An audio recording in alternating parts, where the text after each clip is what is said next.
August 5 పరిశుద్ధత మరియు మోసము. నీతియు యథార్థమైన భక్తియు గలవారై దేవుని పోలికగా సృష్టించబడిన నవీన స్వభావమును ధరించుకొనవలెను. ఎఫెసీ 4:24. కొందరు కల్పితమైన అనగా నకిలీ పరిశుద్ధత వెనుక దాక్కుంటారు.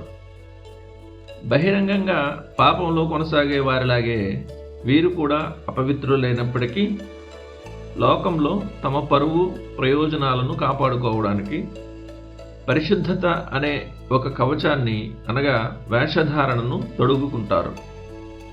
వారు తమ ప్రతిఫలం పొంది ఉన్నారని నిశ్చయముగా మీతో చెప్పుచున్నాను. మత్తయి 6:2.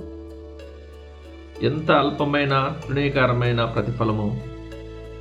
నీవు వేషధారణ అనే ఆయుధాలు ధరించి యుద్ధంలోకి దిగినప్పుడు అపవాదికి రెట్టింపు సేవ చేస్తూ దేవునికి రెట్టింపు అపకీర్తిని కలుగు చేస్తున్నావు.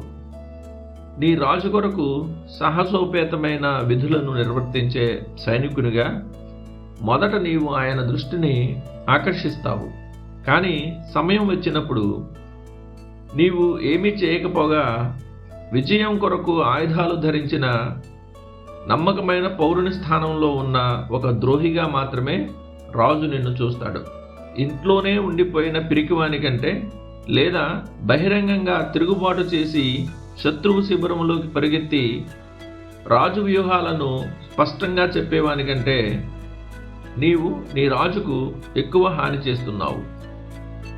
స్నేహితులారా, ఆత్మీయ జీవితంలో తీవ్రత కలిగి ఉండండి. ఒకవేళ మీరు పరిశుద్ధతను వెతుకుతుంటే అది నిజమైన పరిశుద్ధత అని నిర్ధారించుకోండి.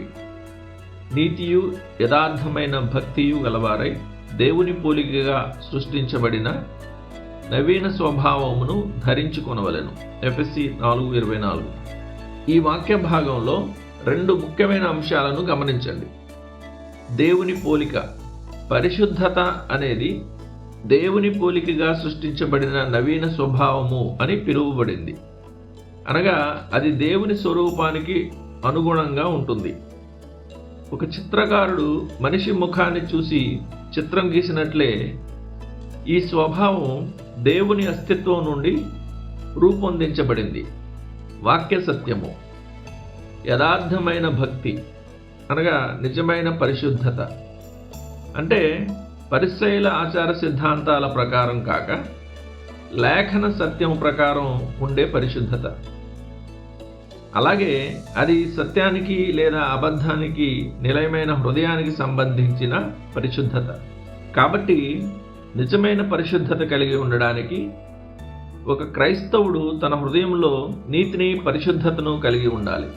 అనేకులు పైపైన మాత్రమే కనిపించే శరీర అందం లాంటి పరిశుద్ధతను కలిగి ఉంటారు. భూమి మీద ఉన్న ఎంతటి అందమైన శరీరాన్ని కోసి చూసినా లోపల రక్తం, దుర్గంధం తప్ప మరేమీ కనిపించవు. అలాగే కల్పితమైన పరిశుద్ధత బట్టబయలైనప్పుడు దాని అంతరంగంలో విస్తారమైన ఆత్మీయ అపవిత్రత, మురికి మాత్రమే కనిపిస్తాయి.